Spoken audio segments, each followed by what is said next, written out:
Hello hello hello hello রঙিলার বউ কিরণ খুব উপবতী, খুবই সুন্দরী। আর ওই রূপে আমি কিন্তু পাগল হয়ে গেছি। চলে বলে কোলে কৌশলে যে ভাবেই হোক কেন ওই সুন্দরী কিরণকে আমার চাই। কিন্তু ওই রঙ্গিলার বউ কিরণকে পেতে হলে আমাকে এক্ষুনি যেতে হবে ওই যতীন বাবুর কাছে। যতীন দাকে দিয়ে ওই রঙ্গিলাকে তাস খেলা শিখাতে হবে। রঙ্গিলাকে তাস খেলা শিখিয়ে তাকে তাসের নিচে ধরায়ে তার বউ কিরণকে আমার হাতের মুঠোয় আনতে হবে।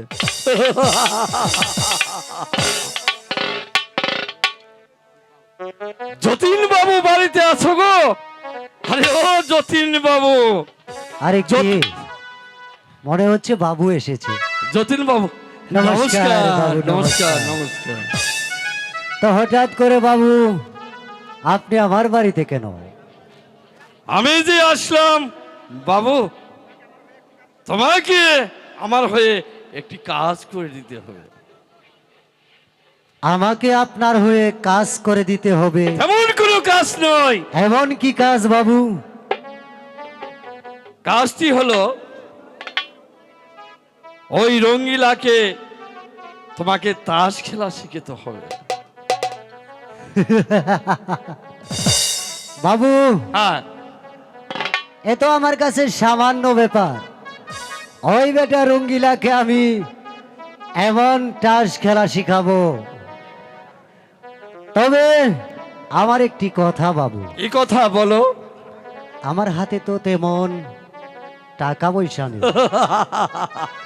আরে টাকা পয়সা নিয়ে তুমি কোনো চিন্তা করো না, কারণ তোমার যত টাকা লাগবে আমি তোমাকে টাকা দিব, আর তুমি কাজ করবে।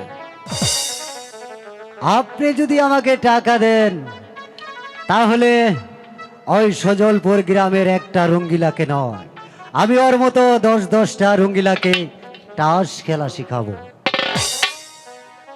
ঠিক আছে, তাহলে এই নও, এখানে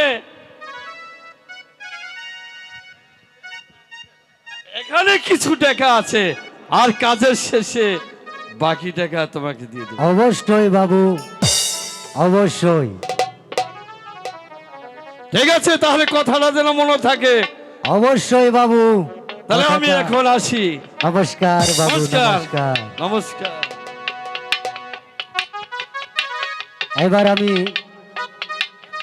এবার আমি যাব আমার একজন শিষ্য ওই বেটার সচরণদার বাড়িতে। তবে যেমন করে হোক না কেন, ছলে বলে কোলে কৌশলে ওই বেটা রঙ্গিলাকে কিন্তু আমাকে তাস খেলা শিখাতেই হবে। এবার আর আমি দেরি করব না।